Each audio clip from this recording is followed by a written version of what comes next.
Hi friends, இன்றைக்கி நம்ம தீபாவளி ஸ்பெஷலாக அடுத்ததான் நம்ம என்ன செய்ய போகிறோம்னு பார்த்தீங்கன்னா, ரொம்பவே ஈஸியாக ஜூஸியாக இருக்கக்கூடிய பாதுஷா ரெசிபி தாங்க நம்ம செய்ய போகிறோம். இது செய்கிறது ரொம்பவே ஈஸிங்க. ஸோ கண்டிப்பாக இதை ட்ரை பண்ணி பாருங்கள். இப்போ வீடியோக்குள்ளே போகலாமா? இப்போது பாதுஷா செய்கிறதுக்கு 2 கப்பு மைதா மாவு சேர்த்துக்கோங்க. பாதுஷாவுடைய எக்ஸ்ட்ரா டேஸ்ட் வர்றதுக்காக நம்ம மைதா மாவில் செஞ்சுருக்கோம். நீங்கள் கோதுமை மாவில் கூட இதை நீங்கள் ட்ரை பண்ணி பார்க்கலாம். இது கூடவே தேவையான அளவு உப்பு சேர்த்துக்கோங்க. 1 டீஸ்பூன் உப்பு சேர்த்துருக்கேன். இது கூடவே 1 டீஸ்பூன் பேக்கிங் சோடா சேர்த்துக்கோங்க. உங்களுக்கு பேக்கிங் சோடா சேர்க்கறதுனால உள்ள சாஃப்டாகவும் எண்ணெய் குடிக்காமலும் இருக்கும். ஸோ அதுக்காக வேண்டி தான் நம்ம சேர்த்துருக்குறோம். இப்போ இது கூடவே 3 ஸ்பூனு கர்டு சேர்த்துக்கோங்க.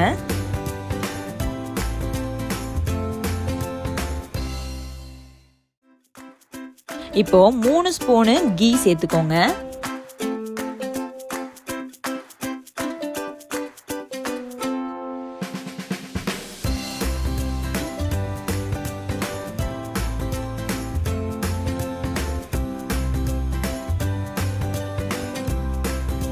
இப்போ இது எல்லாத்தையுமே சேர்த்துட்டு ஜென்டிலா நல்லா கலந்து விட்டுக்கோங்க.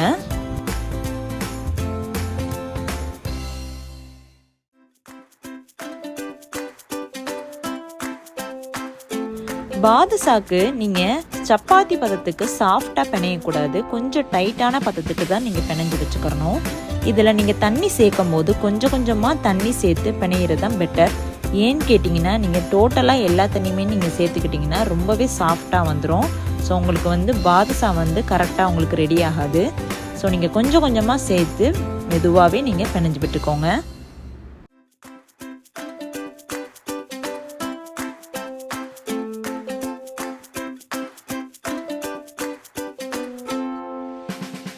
இப்போ பாருங்கள், உங்களுக்கு மாவு எந்த மாதிரி இருக்குன்னு பார்த்தீங்கன்னா லேயராக இருக்கும். இதை முன்னும் பின்னுமா நல்லா பிணைஞ்சு விட்டு ரெடி பண்ணி வச்சுக்கோங்க.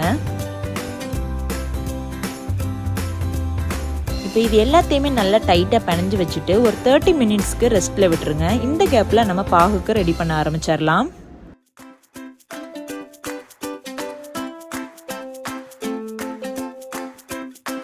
சுகர் சிரப்பு செய்கிறதுக்கு கொஞ்சம் அகலமான பேனாவே நீங்கள் எடுத்துக்கோங்க. இப்போது மைதா மாவு நீங்கள் 2 கப்பு சேர்த்துருந்ததுனால 2 கப்பு சுகர் சேர்த்துக்கறணும். ஈக்குவலாக சேர்த்துக்கறணும். இப்போது இதுக்கு 1.5 கப்பு தண்ணி சேர்த்துக்கோங்க.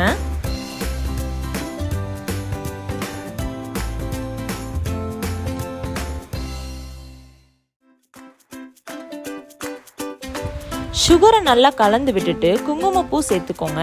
இது உங்களுக்கு ஆப்ஷனல் தான். ஒரு ஃப்ளேவருக்காக தான் நம்ம சேர்த்துருக்குறோம். நல்ல வாசனைக்காக 2 ஏலக்காய் சேர்த்துக்கோங்க. உங்ககிட்ட பொடி இருந்துச்சுன்னா ஏலக்காய் பொடி நீங்கள் சேர்த்துக்கறலாம்.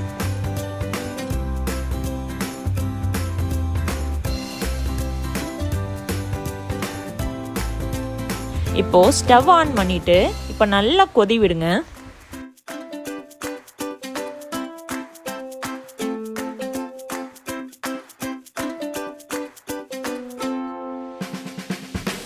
பாதுஷா செய்கிறதுக்கு சுகர் சிரப்பு ஒரு கம்பி பதம் வர நம்ம வெயிட் பண்ண வேண்டியதில்லை. பிசுபிசுப்பான கன்சிஸ்டன்சி வரும்போதே நம்ம ஸ்டவ் ஆஃப் பண்ணிக்கலாம். ஃபைனலாக சுகர் சிரப்பில் ஒரு சொட்டு லெமன் மட்டும் பிழிஞ்சு விட்டுக்கோங்க. இப்போ இதை ஒரு ஓரமாக எடுத்து வச்சுட்டு பாதுஷாக்கு நம்ம ரெடி பண்ண ஆரம்பிச்சிடலாம். இப்போ 1/2 hour கழிச்சு இப்போ நம்ம மாவை எடுத்து பார்த்தோம்னா ரொம்ப திக்காவும் இல்லை, ரொம்ப சாஃப்டாகவும் இல்லை, கரெக்டான லெவலுக்கு நமக்கு மாவு ரெடி ஆயிடுச்சு. இதை ஒவ்வொரு ஷேப்பாக நம்ம எடுத்துக்கலாம். இப்போ ஒரு மாவை எடுத்து நல்லா உருட்டி ப்ரெஸ் பண்ணி எடுத்துக்கோங்க. இதை நீங்கள் இப்படியே வச்சுக்கறலாம். அப்படி இல்லைன்னா சென்டரில் இந்த மாதிரி நல்லா ப்ரெஸ் பண்ணி எடுத்து வச்சுக்கோங்க.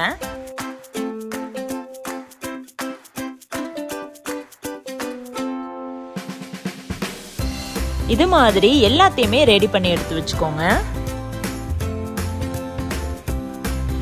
இப்போ எண்ணெய் ரொம்ப சூடாக இருக்கக்கூடாது. லைட்டான சூடு இருக்கும் போதே ஒன்றா நம்ம சேர்த்துக்கறலாம். பபிள்ஸ் வந்துட்டு அதுவாக மேலே எழும்பும் போது நீங்கள் பாதுஷாவை திருப்பி போட்டுக்கறலாம். இப்போ பாருங்கள், பபிள்ஸ் இப்போ வர ஆரம்பிச்சிருச்சு. அதுவாகவே மேலே எலும்ப ஆரம்பித்தோடனே ஆட்டோமேட்டிக்காக நீங்களே கொஞ்சம் கொஞ்சமாக திருப்பி போட்டு வேக வைக்கலாம். அப்போ தான் உங்களுக்கு உள்ளே வந்து மாவாக இருக்காது, ஹோலாக நல்லா குக் ஆகும். லோ ஃப்ளேம்லேயே வச்சுட்டு இந்த மாதிரி செய்யுங்க.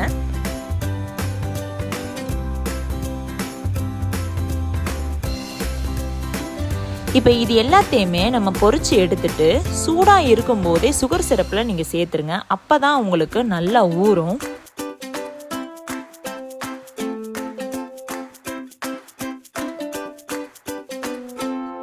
இது மாதிரி எல்லாத்தையுமே நீங்கள் சேர்த்துட்டு ஒரு 10லேருந்து 15 நிமிஷம் நல்லா ஊற விட்டுருங்க.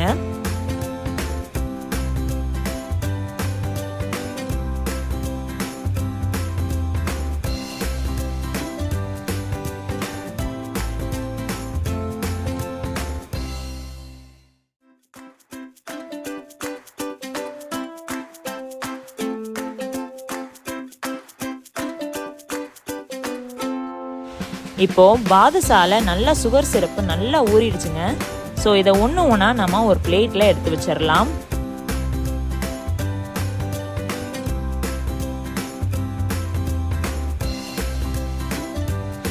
எல்லாத்தையுமே எடுத்து வச்சுட்டு உங்களுக்கு விருப்பமான நட்ஸுகளை நீங்கள் சென்டரில் டிசைன் பண்ணிக்கலாம். இதுக்கு பதிலாக நீங்கள் சென்டரில் பால்கோவா கூட நீங்கள் வைக்கலாம், இன்னும் டேஸ்ட்டாக இருக்கும். இப்போ பாருங்கள் எவ்வளோ ஜூஸியாக உள்ளே எவ்வளோ சூப்பராக ரெடியாக இருக்குன்னு. இந்த மாதிரி நல்ல லேயரான ஒரு பாதுஷாவை கடைகளில் செய்கிற மாதிரி வீட்டில் கண்டிப்பாக நீங்கள் செஞ்சு சாப்பிட்லாங்க. பாதுஷா எவ்வளோ சூப்பராக வந்திருக்குன்னு பாருங்கள். டேஸ்ட்டும் வேறு லெவலில் இருந்துச்சு. ரொம்ப ஜூஸியாகவும் ரொம்ப ஸ்வீட்டாகவும் இருந்துச்சு. ஸோ தீபாவளி பலகாரங்களில் கண்டிப்பாக இதை நீங்கள் இந்த தடவை செஞ்சு சாப்பிட்டு பார்த்துட்டு எப்படி இருக்குன்னு எனக்கு கமெண்ட் பண்ணுங்கள். மேலும் இது போல் பல ரெசிபிஸ் உங்களுக்கு வேணும்னு நீங்கள் நினச்சிங்கன்னா என்னுடைய பேஜை சப்ஸ்கிரைப் பண்ணிக்கோங்க. பக்கத்தில் இருக்கிற பெல் ஐக்கானில் ஆல்ங்கிற ஆப்ஷனை கிளிக் பண்ணிக்கோங்க. அனைவருக்கும் தீபாவளி நல்வாழ்த்துக்கள். குழந்தைங்களை சேஃபாக வெளிவிடுங்க.